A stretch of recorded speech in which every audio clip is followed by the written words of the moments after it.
In this video, we're going to talk about monitors. Now, monitors have come a very, very long way. Again, I'm showing my age a little bit here, but that's what monitors looked like to me in high school.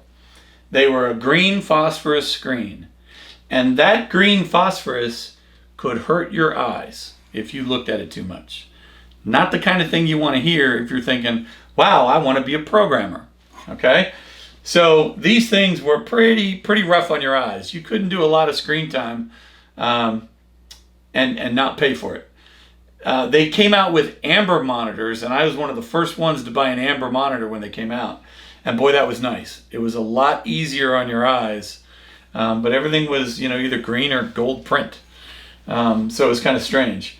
But in fact, I have a picture of an amber monitor, and it's harder to see it, but that was actually easier on your eyes than the green. And it looks brighter, and maybe that helped, but it was something to do with the wavelength of the light and the green phosphorus. These were considered much better for your eyes. One of the early VT100 type monitors that kind of became a standard, these were CRTs, right? The old television tubes. But color monitors were a dramatic improvement over the phosphor monitors. I mean, these things, you could see the beginnings of graphics and imagery. So data analytics suddenly was born. You could visualize things that beforehand you would just get raw readouts of grids of numbers. So this was very, very powerful. But again, they were very bulky. By now, most of our monitors are liquid crystal displays, LCD monitors, okay? And most people use multiple monitors on big home systems, okay? My computer is a 50-inch 4K TV with about a 27-inch second monitor that I do my development on. And I can have the news on these days or a movie that I'm binge watching while I'm doing my coding. These things are multimedia centers now. But it's very common to have a couple monitors. The rule of thumb is you typically, with most graphic cards, you can control 2 monitors per graphics card. So I have the built-in graphics card that came with the system I built, and that powers both of my monitors just fine. If I decide I need more, I'll upgrade the graphics card. Or if the one on the motherboard ever goes bad. But I get 4K quality video editing at pretty much real speed for what I'm doing with 2 monitors, okay? I've seen programmers, and I don't know if I mentioned this or not, but they were one of the companies I worked with. They had 4 of them, and they had these tall desks, and each one of them had 4 monitors with these big arms that would hold the monitors, and it looked like a tall ship when you walked into the lab. So you can get pretty fancy with these things. The new curved monitors are pretty cool. They will cut a lot of glare. I haven't seen them become real practical in programming shops that I've toured, but they are nice to see, and it's beautiful quality. But nowadays we need to think about monitors in the going small domain as well. So all of your laptops, our phones are monitors. This is a monitor hat that you put on top of a Raspberry Pi. I've got one of those, and they're really nice, and those get better every model. And look at the little GoPros. Look at the touch screens on the video cameras that we have. My watch could be considered a monitor, okay? It's a display screen. It's got better graphics than my first 6 computers did. It's probably got more memory too. This thing is really nice, okay? So displays, or monitors, whatever you want to call them, are getting smaller, more accurate, better pixel definition. With some of the Mac products, the human eye cannot see the difference between the pixels. And while I'm at it, remember the definition of a pixel is nothing more than a dot on a screen, okay? So let's talk briefly about something that I want you to avoid, and that is getting ripped off. We're going to talk a little bit about these HDMI cables, okay? Everything you see on this screen is a valid price that I verified for an HDMI cable. Okay? $9.99, $39.99, $69.99, $699.99, and here is a screen capture from Amazon for $1,299.95. And I can tell you that this is a digital signal.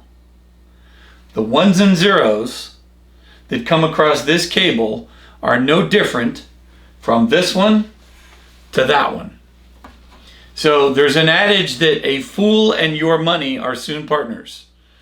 And if you're in my class and you want a cable for that amount of money, give me the money and I'll go get you one that runs just as fast if I'm not allowed to keep the change, right? I mean, don't sucker into this. They will tell you, oh, this one is pre-prepped for 4K video, right? That's usually what you see in here. I had a kid at Walmart start to argue with me about why I should buy the $40 one over the $9 one, because he said, well, it's just faster. And I said, it can't be. It's an electrical signal of ones and zeros. The connection is there or it is not. Okay? Now, what I'm going to tell you is the reality behind an HDMI cable going bad. Okay? Because if you have a connection, no difference. If physically your cable or the pins or something in here is starting to separate and it's effectively shorting, sometimes you will see little night stars in the sky on the screen. Okay, but that's not because the cable is not up to speed. It's because it's physically coming apart. There's something wrong with it. Okay, so go buy another $9 one or a $10 one, right? And be up to speed.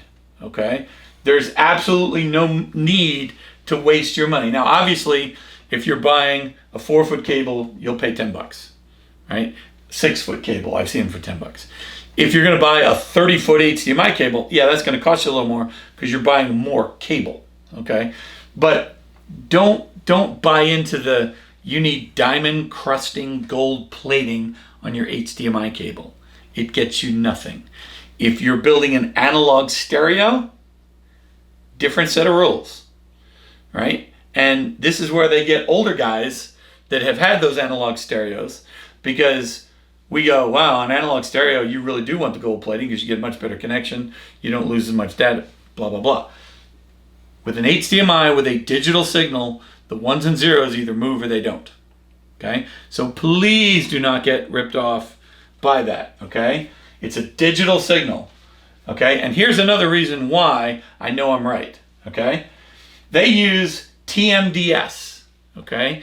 TMDS is a digital manipulation of the ones and zeros to rearrange them to actually correct for any bit loss. Okay? Let me say that again. The signal can correct for bit loss. Audio has the same type of protection. It's different than, this is the video algorithm. Audio under Dolby does a very similar thing. Okay? So you either have it or you don't. All right? If you get sparkles on the screen or get kind of audio dropout, the cable is bad. Okay? And that represents data loss right before you get complete loss. So with the HDMI signal, it's either there or it's not. Now you decide if you want to spend gobs and gobs of money on a cable when you can get one that works for like $10. Okay? So buyer beware. All right, that's all I want to talk about monitors. Monitors are just simple. They're everywhere. We wear them now, okay? The next thing we're going to talk about is operating systems. That's where we're going to begin to get a little bit deeper and a little heavier in some of the content, but we'll start that on the other side. See you there.